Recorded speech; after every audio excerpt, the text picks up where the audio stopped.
ẹ̀yin ènìyàn wa ó ti wá dójú ẹ̀ báyìí o ẹ bá wa tẹ́tí ńlẹ̀ kẹ́ bá wa gbọ́ ohun tí pásítọ̀ ìjọ yìí tí wọ́n sọ o ẹ dira o gbogbo wa la rí oríṣiríṣi ìpànìyàn tí Fúlàní ń pa ará ìlú o ẹ dira o gẹ́gẹ́ bí ohun tí pásítọ̀ yìí sọ ẹ bá wa tẹ́tí ńlẹ̀ kẹ́sì bá wa fi èròǹgbà yín sí abẹ́ fọ́nrán yìí a ò ní dààmú o. èmi mo ready ogun. Personally, I'm ready for war. mo sọ fún ìjọ kìnnìún àná mo ní kẹ́ dira. I told you the last time that you fortify yourself. àwọn kan sọ pé báwo ni pastors máa sọ pé Some yóò people dira. will say, why will a pastor utter that kind of statement? ẹ lọ dira o. Please go and fortify tó yourself. bá yá màá gbé báìbù mi sílẹ̀. Because when war comes, I will drop my Bible. màá jà fún ìlú bàbá mi. I will go and fight for my father's land. ìgbà wo ni Christian dé Nàìjíríà. When the Christianity come into Nigeria, 1842 it came in 1842. ló ṣẹ̀ dé Nàìjíríà. That was when it came in. ẹni àkọ́kọ́ tó máa kó báìbù jọ. And the first person to compile the Bible, Williams lorúkọ ẹ̀. his name is Williams. wọ́n pa ní on the 6th They killed him on the 6th, 1536. 1536. wọ́n dáná sun. They burnt him. He was ẹ tún gbé lynched. báìbù tá n ká yìí. The person that compiled the Bible for so us. ẹ má jà fi ẹ̀sìn bọ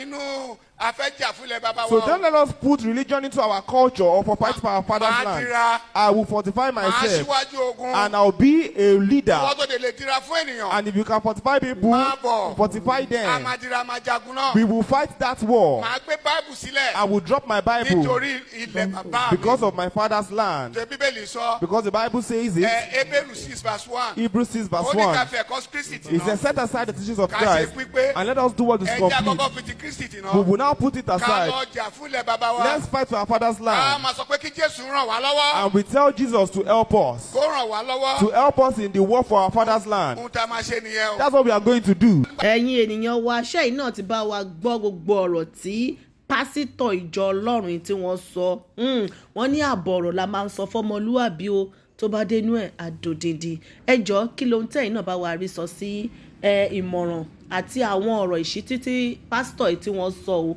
ẹ jẹ́ kí a rí èròǹgbà yín ní abẹ́ fọ́nrán yìí a ò ní dààmú o.